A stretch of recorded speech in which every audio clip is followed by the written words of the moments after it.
Maria Zolkina, a research fellow at London School of Economics and head of regional security and conflict studies at Democratic Initiatives Foundation, a think tank. Thank you very much for coming on the programme.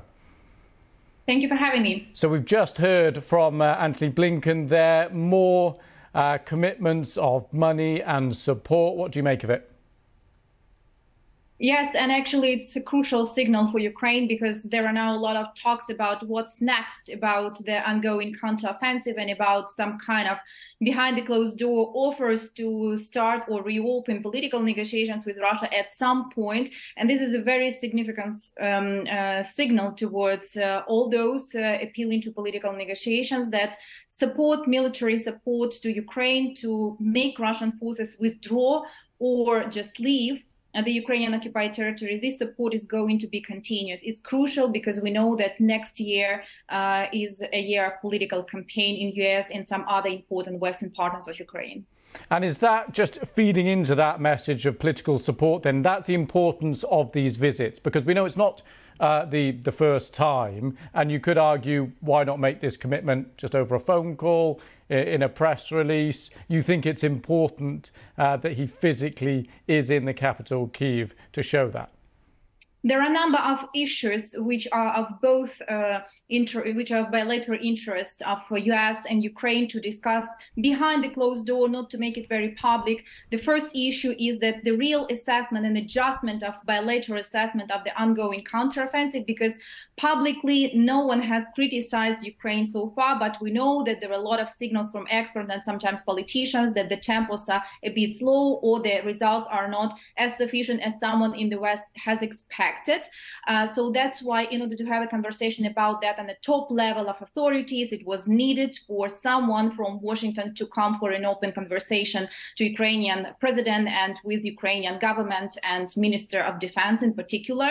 And the second issue that we know that at the Vilnius summit, US was reluctant about giving Ukraine very open, very clear signal about the invitation to NATO membership, and it made a lot of Ukrainian experts and politicians be concerned about what was the motivation of US, and there was actually fear, some kind of fear, that NATO membership of Ukraine might be somehow used in order to restart at some point, maybe not now, but later, negotiations with Russia. And I think both of the topics are important to have a conversation behind the closed doors in a private, I understand that. I want to pick up some of his comments. Well, one line in particular. Antony Blinken said progress has accelerated in the past few weeks, talking about the Ukrainian counteroffensive. I wonder, how much can we read into that? Is he just reflecting there what we've seen, a few advances in the south there near that Zaporizhzhia region through those demining exercises? Is he reflecting kind of what we already know, or should we read a bit more into that? I think we will read more into that, and we will find out a bit more into that, especially in the east of Ukraine.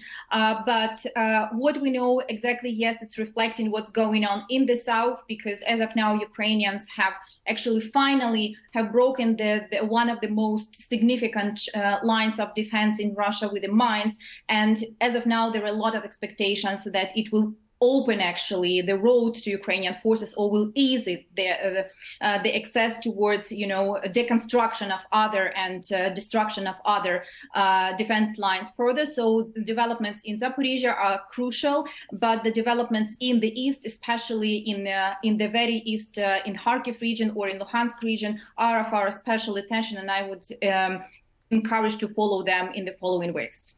Okay, Maria Zolkina, thank you very much for coming on the programme. Thank you.